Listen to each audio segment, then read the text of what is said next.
So hi everybody, this is Kim from the South Carolina Homeschooling Connection, and today I want to talk to you about homeschool record keeping in South Carolina. This is one of the really big questions that people ask a lot, and our law is kind of specific about what they think the minimum record keeping requirements are, and I have another post that talks about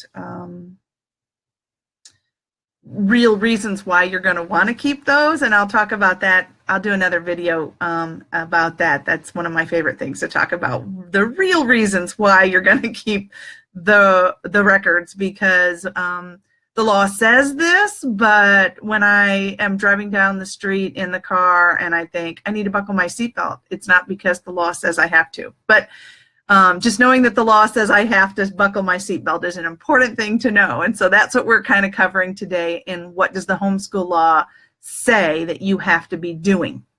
And so there's some basics that you have to cover, and it's really not all that hard. And so I'm just going to talk about them today. I have a post that I've linked here for you so that you can read about it when you forget and need to refresh and stuff too. So let's just jump in and talk about this real quick. Okay, so the first thing is you need to cover a certain amount of subjects. That's the minimum amount of subjects.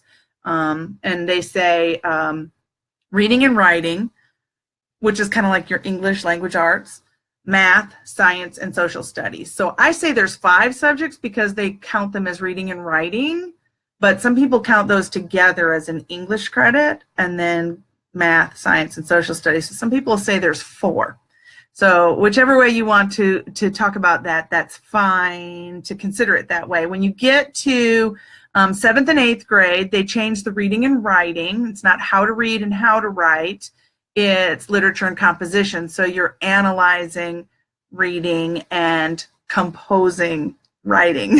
So it's still the same kind of thing, but it's a higher level of thinking on the reading and writing process. And so, but it's still the same basic subjects that are covered. And of course, most of us are not trying to figure out what's the minimum that I have to do. We are trying to do a lot more than that. And so you can always cover more subjects. There's lots of things that you'll want to add on to those basic subjects. You can do foreign languages, art, drama,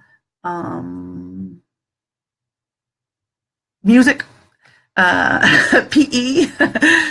There's just tons of things that you can do. Technology, just lots and lots of stuff that you can add on there. And so the basic subjects, though, when they do them in school, they're doing like block schedules a lot. So they'll do, you know, science one day and social studies another day. So you don't have to do all of your subjects every single day, but you do have to do 180 days. That's what the law says, that you have to cover 180 days.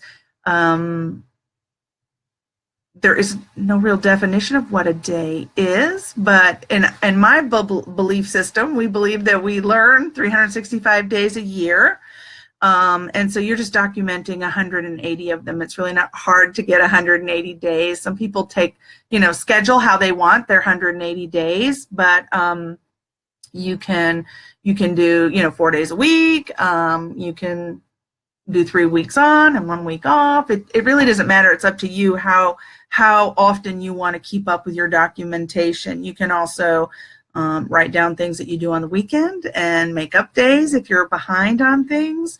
Learning happens at 365 days a year. You just have to document 180. And so, but that's what the law says. And honestly, I think most people overthink what you're trying to do for your 180 days. Like they like this time of year we get a lot of panic attack about stuff, and so it's probably a chat for another day too. But so basic subjects, 180 days, and then the records that you have to maintain are also outlined for you, that you have to do a lesson plan or a journal. If you're a planner and you like stick to what's on the plan and you write down, we're going to do chapter 1, chapter 2, chapter 3, or, and stick through there. I write as much detail in there as you can jog your memory, because the idea of your lesson planning is to keep up with what your kids have learned. You want to know what's working. And so if you're more inclined, though, to jump off of your lesson plan and next week's lesson plan looks exactly like this week's lesson plan because you didn't stick to last week's lesson plan and you did other learning activities, then you might want to consider journaling instead. So I used to keep like the plan in my head, but what I'd actually write down is what we actually did. And so if we veer off of the path and it's not so much erasing or just repeating the same thing, it looks like I'm maybe not accomplishing anything if I have the same thing over and over in my lesson plan book. And so we can do journaling instead, but it's more like kind of a daily, weekly overview so that you have enough detail in there that you can see what the kids are working on. And the format and the detail that you put in there is up to you. Everybody worries about who's going to look at it, but it's really for your purposes, because you want to be the one who sees the progress of what they're learning, so that on days when you're looking at it and going, I'm never gonna, they're just still putting D on the end of the word and saying, stop, duh, with just one D. There's no ED on there. Like, you have to remind yourself things that you have already accomplished. And so you need enough detail in there to kind of encourage yourself on those kind of days. The other thing you have to do is a portfolio of samples. That is just a collection of some of the things that the student has accomplished. And I think on days that the kids go through times too when they think, well, I'm not as smart as so-and-so, or I'm not working as hard, or I'm not, I'm getting away with mommy's good grades homeschool or something. You can go back and you can show them their own progress. So when they feel like they're not working hard enough or they're not smart enough as somebody else, then you can compare, you can show them their own progress, because they have to see that they're making progress too, and that homeschooling is working and you're learning. And so you keep your portfolio of samples. The other one that you have to do is it's called a semi-annual progress. And what this one is, in our minds, we automatically go to, well, I'm supposed to work hard. But for me, and I wrote another post on that, maybe I should probably link that one up here. What the semi-annual progress report means to me is more goals, setting goals. And so when you first start out homeschooling, you might think more like, well, what do we want to accomplish? What are we trying to learn? If you are still not sure when you first start, then give it a couple of months, and then in a couple of months think, okay, what would we like to learn? And set some goals out for next year. What would you like to learn? And that way, when you get to your halfway point in the year, you kind of know what you've accomplished. But honestly, the semi-annual assessment of your life happens naturally anyway. We do it in everything else in our life, like in January and December. We set New Year's resolutions and kind of assess what did I do last year? What have I accomplished in my life, and what am I going to accomplish next? And we set we set New Year's resolutions that you're going to diet and exercise and that kind of stuff. But you also can set things like I want to learn how to play the guitar this year, and so you go out and you sign up for guitar lessons and buy a guitar.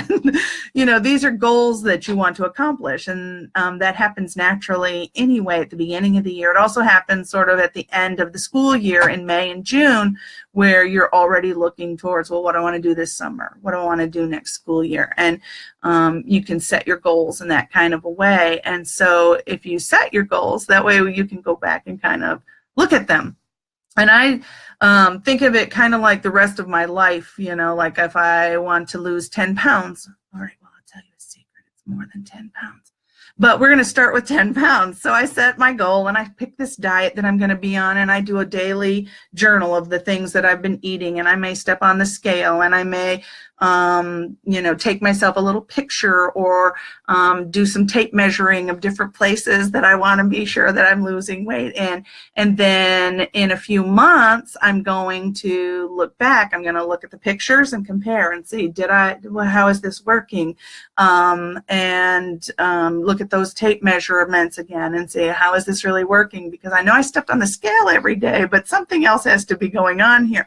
And that's kind of the way that you want to look at your record keeping too. Yeah, you keep a log of what's going on daily, but then you also want to look back from time to time and overview in a different way to say, well, is what we're doing working? And so the law kind of lays it out for you, but it's also kind of a common sense kind of a thing because it's for your own benefit. So, all right, I sneaked some of that in there. I can't help myself. Because if you don't come up with reasons why to do it besides what the law says, then you might cut corners. But why would you cut corners on yourself? And so if it just makes sense, it becomes kind of a natural thing to do. And then you don't worry, is somebody going to catch me? Am I doing what the law says? But it kind of helps to know like what the law actually says to do that way. So there's the basic subjects, the minimum number of days, 180, and then your record keeping includes a lesson plan or a journal, the portfolio of samples, and a semi-annual progress report. See, it's not that hard. Basic record keeping in South Carolina. And so there you have it, folks. And off you go. Go keep some good records, and we'll talk again.